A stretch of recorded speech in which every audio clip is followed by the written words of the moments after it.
idza maridal 'abdu aw safar kutiba lahu mithla ma kana 'alaihi muqiman sahiha.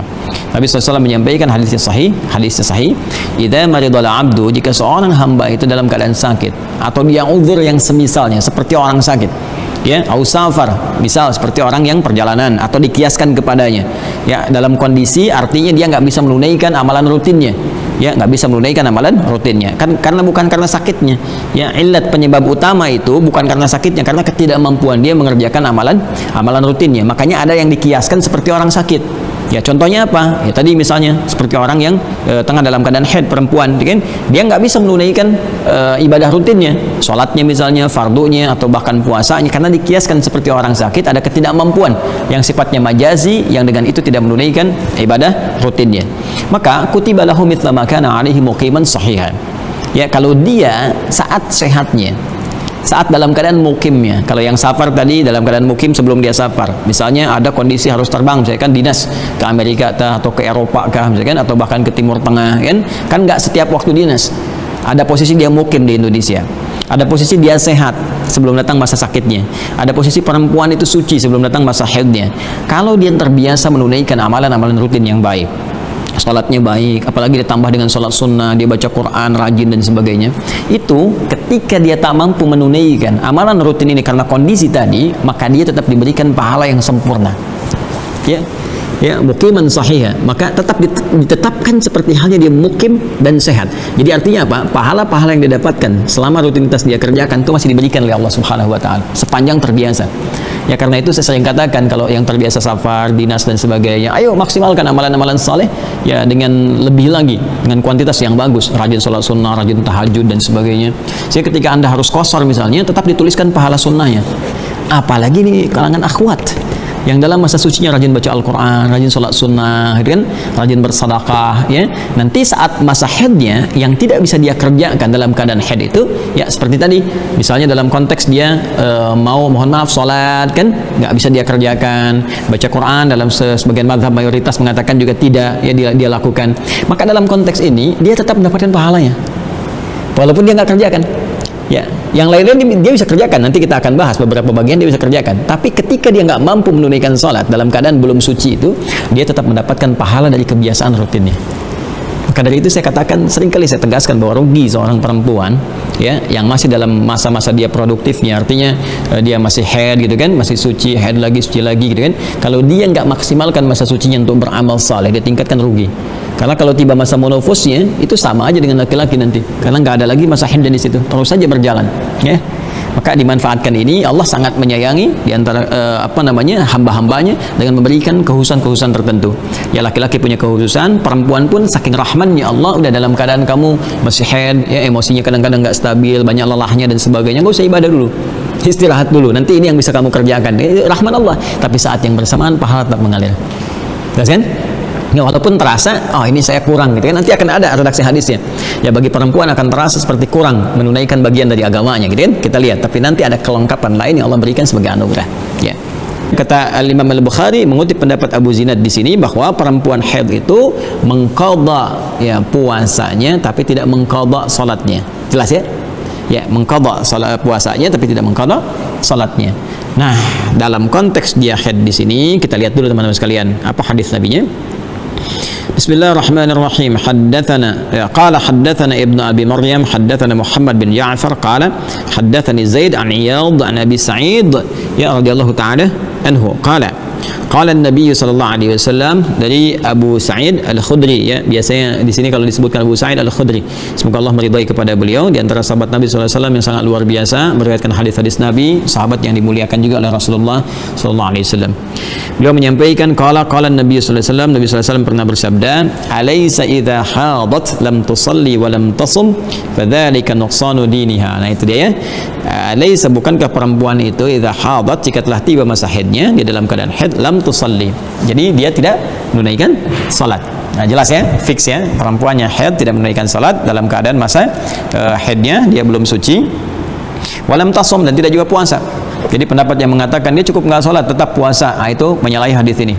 Jelas ya, menyalahi hadis ini. Pun demikian ketika ada yang mengatakan dia qadha, enggak usah qadha karena salatnya juga enggak diqadha, itu juga salah karena menyalahi keterangan dalam Al-Qur'an. Jadi perempuan yang dalam keadaan dia sedang haid, dia tidak puasa dengan hadis ini, dia pun juga tidak menunaikan salat dengan hadis ini, tapi dia mengqadha puasanya tapi tidak perlu mengqadha salatnya. Jelas ya? Baik. Kemudian fadzalika nuqsanu diniha, tadi yang dirasakan oleh perempuan itu ada yang merasa kurang gitu kan, tapi itu sebetulnya rukhsah bagi dirinya. Ya seperti terlihat kekurangan karena dia kurang menunaikan salatnya, enggak seperti yang penuh yang lain, seperti yang diadukan oleh beberapa kalangan Ansar. Jadi mereka rapat, cerdas tuh perempuan ya. Di masa Ansar itu Masya Allah, Allah semoga Allah rahmati perempuan-perempuan Ansar mukminat dan rapat itu karena ghirah, kecemburuan dalam amal saleh. Nah, ghirah, kecemburuan dalam amal saleh. Jadi mereka cemburu dengan amal salehnya laki-laki yang boleh berperang kapan saja, boleh menunaikan haji, bisa ke masjid kapan aja tanpa ada batas salat. Maka mereka sepakat menunjuk perempuan yang paling cakap dalam menyampaikan informasi kepada Rasulullah, retorikanya bagus. Dia datang kepada Rasulullah, ya Rasulullah sallallahu alaihi wasallam, kan? Kami ini perempuan bagaimana? Laki-laki ini banyak amalnya, ke masjid kapan saja, kemudian juga tidak ada haidnya, bisa ikut fisabilillah, bisa ikut haji. Nah, kami gimana? Maka Nabi katakan, sampaikan pada kawan-kawanmu itu. Padahal Nabi nggak pernah tahu kan mereka kumpul, tapi karena ilmu yang Allah sampaikan kepada beliau, ya ada petunjuk dari Allah, ini udah ngumpul-ngumpul, sampaikan.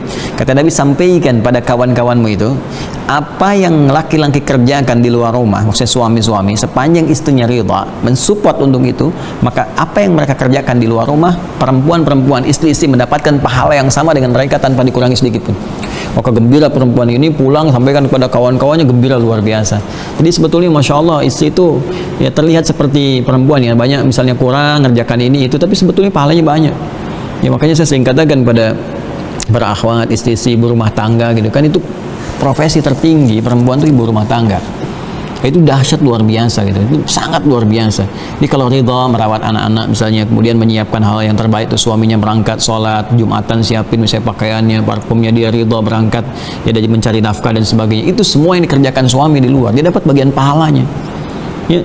Suami ke masjid, dia di rumah misalnya mengondisikan anak-anak, suami disiapkan, Masya Allah, Pak doa ya yang baik, nanti doakan kita. Itu suami keluar kan setiap langkah, yang pernah saya bahas kan di hadis-hadis tempo lalu, di Al-Bukhari disebutkan, di Abu Daud juga, apalagi gitu kan, ketika seorang berangkat ke masjid, maka langkah pertamanya mengangkat derajat si Allah Subhanahu wa taala, langkah keduanya itu menggugurkan dosa-dosanya. Dia begitu melangkah begini kan, langkah ini mengangkat derajat, langkah ini menggugurkan dosa-dosa, sepanjang bukan dosa besar, nanti Allah akan berikan ketenangan ya, termasuk persoalan-persoalan rumah tangga gitu kan, mungkin ada khilaf, ada apa sama pasangan, nanti biasanya diberikan kesadaran, pulang-pulang saling maafan dan sebagainya, itu terjadi.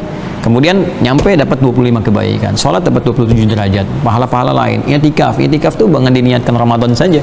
Kata Imam An-Nawawi dalam kitab At-Tibyan, seorang yang masuk masjid, dia berniat i'tikaf, dia berniat sekalian i'tikaf di masjid itu, maka saat duduknya sementara waktu dipandang i'tikaf punya pahala. Duduk nunggu waktu sholat. Jadi hari-hari biasa juga, termasuk Ramadan, bukan malamnya saja. Ya kalau kita di hari-hari biasa datang sambil nunggu sholat dan sebagainya, itu masuk pahala kalau kita niatkan i'tikaf. Itu istri dapat pahalanya, ya dapat bagian-bagiannya. Nah ini yang dirasakan kadang-kadang, oh ini nuqsanu diniyah, ini kan merasa misalnya kekurangan dari agamanya, kurang gini kurang gitu, padahal pahala dia banyak dari sisi yang lain. Nah makanya agama itu mesti ada ilmu, mesti mengerti gitu. Jadi tidak silau dengan dunia yang sementara, pengen sama kayak laki-laki, pengen begini, ngerasanya kurang ya kan. Perempuan ada sebagian yang begitu, kayaknya kita nggak lengkap kalau nggak i'tikaf, pengen kita i'tikaf begini, lihat dulu ibu gitu ya. Ya saya kan nggak mungkin bilang Joni kan. Lihat dulu Joni, nggak ada Joniah gitu. Atau Cepiah gitu. Tapi Cepiah umum, cepat pikirkan ya, jangan cuma dihukumi gitu ya. Kalau ada anak-anak yang harus dirawat di rumah, terus jangan dipaksakan bawa bayi dikasih ASI sambil nangis-nangis, malah repot semua orang gitu kan. Padahal dia punya pahala yang serupa ya. Kalau suaminya pergi berangkat, dia support, itu pahala dapat semua ya, Masya Allah gitu. Nggak kerja dapat uang belanja terus nggak ke masjid dapat juga bagian dari pahala itu. Nah itu ilmu, itu pentingnya ilmu di situ ya. Kecuali kalau misalnya ada kondisi tertentu, anak-anak sudah bilang dewasa, terus ini juga berangkat di rumah misalnya sendirian atau apa, terus ada saf perempuan di masjidnya, boleh sah-sah seperti itu ya, sah-sah saja. Nah ini teman-teman sekalian, kemudian di sini bisa mengerjakan amalan-amalan lain seperti yang sakit juga, yang nggak memungkinkan puasa misalnya kan. Tapi kalau yang sakit bukan yang haid masih bisa sholat ya, bisa sholat ya. Kalau haid ini kan dia nggak bisa sholat ya, dan terbatas sekali bersentuhan dengan Al-Quran juga sangat terbatas, apalagi baca dalam pendapat jumhur ulama. Maka apa yang bisa dikerjakan perempuan yang dalam keadaan haid atau nifas atau semacamnya, dia bisa mengerjakan amalan-amalan lainnya yang utama seperti belajar tajwid, baca tafsir Ya, kalau ini kan dia Quran, menyengaja Quran nggak bisa. Tapi kalau dia misalnya belajar dalam konteks tajwid, hukum-hukum bacaan, boleh. Ya, dicontohkan dalam yang lain, misalnya kan bacaan lain. Kemudian dia bisa belajar tafsir, boleh. Ya, dia bisa belajar sejarah, sirah, dia bisa baca hadis seperti ini, boleh. Banyak. Dan bisa ditargetkan teman-teman sekalian. Ya, bagi yang suci, nah ini terutama yang Masya Allah nih, yang karantina ya, saya sangat bahagia sekali. Masya Allah, progresnya bagus ya, semangat-semangat. Dan saya yakin ini sebelum 30 hari ada yang sudah 30 juz ya, Insya Allah, Insya Allah. Nah, jadi kalau dan ada catatan kan suka dikasih saya, ya lembarannya, progresnya. Nah, nanti akhwat nih ya, yang tiba masa haidnya, dimanfaatkan baca tafsirnya.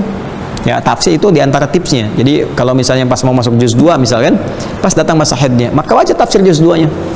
Juz 2 itu begitu Anda masuk masa suci lagi, Allah akan berikan 2-3 kali lipat kemudahan menghafalnya. Ya, nah, mungkin cara ini belum didapatkan kan? Nah, tapi itu diantara cara selain mendengar, gitu kan? Diputarkan terus, dengar, baca. Itu insya Allah mempercepat. Ya, maka tidak ada halangan bagi Anda sekarang untuk memperbanyak sedekah, gitu kan?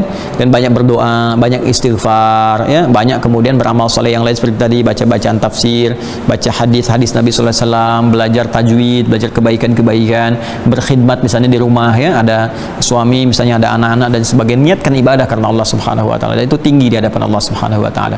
Begitupun demikian ada amalan-amalan spesifik yang cepat dan pahalanya banyak. Ya, seperti nanti ada kasus kita dapatkan, nanti babnya kita bahas ya. Ini malah bab ke-42 nanti kita bahas, man mata wa alaihi shaumun, ya, siapa yang meninggal dan dia punya kewajiban puasa masih belum selesai misalnya, tunaikan. Nanti di antara walinya, di antara anak keluarganya itu ada yang dianjurkan oleh Nabi ya untuk bisa puasa menggantikan, mengqadha ya orang tua misalnya, ayah, ibu atau kerabatnya yang telah wafat itu. Ya, itu ada di antaranya. Jadi nggak harus semua bersifat ibadah ritual dalam konteks penunaian seperti sholat dan semacamnya. Nah, kurang lebih itu teman-teman sekalian yang kita bahas. Jadi kesimpulan cepatnya adalah, pertama, ya, haid, sakit, safar itu bukan aib. Itu bukan aib, tapi rahmat Allah yang dianugerahkan untuk memberikan kemudahan bagi satu hikmah dalam kehidupan yang memang terkondisikan sesuai dengan fitrah hidupnya yang tercipta dari Allah Subhanahu wa taala. Kemudian bagi perempuan haid khususnya, maka dia tidak diperkenankan menunaikan siam, puasa, juga salat. Ya, namun dia kemudian diwajibkan setelah masa sucinya untuk mengqadha ya puasanya dan tidak ada kewajiban qadha salatnya. Ya, dan dia bisa menambah dengan amal-amal soleh yang lainnya. Kedua, kesimpulannya perempuan yang haid, bahkan juga yang sakit atau safar, jika dia dalam keadaan sucinya, dalam keadaan mukimnya, dalam keadaan sehatnya, memperbanyak amal-amal solehnya, maka dalam keadaan tadi yang kondisi tertentu, amal solehnya tetap diberikan pahalanya sempurna seperti dalam keadaan dia asalnya. Kemudian yang terakhir, dalam kondisi ini ya, jangan menganggap bahwa apa yang didapatkan itu sudah sebuah kelemahan, kekurangan, bahwa apa yang dianggap kurang itu sesungguhnya itu rahmat Allah untuk menyempurnakan hal-hal yang lain yang tidak terbayangkan sebelumnya.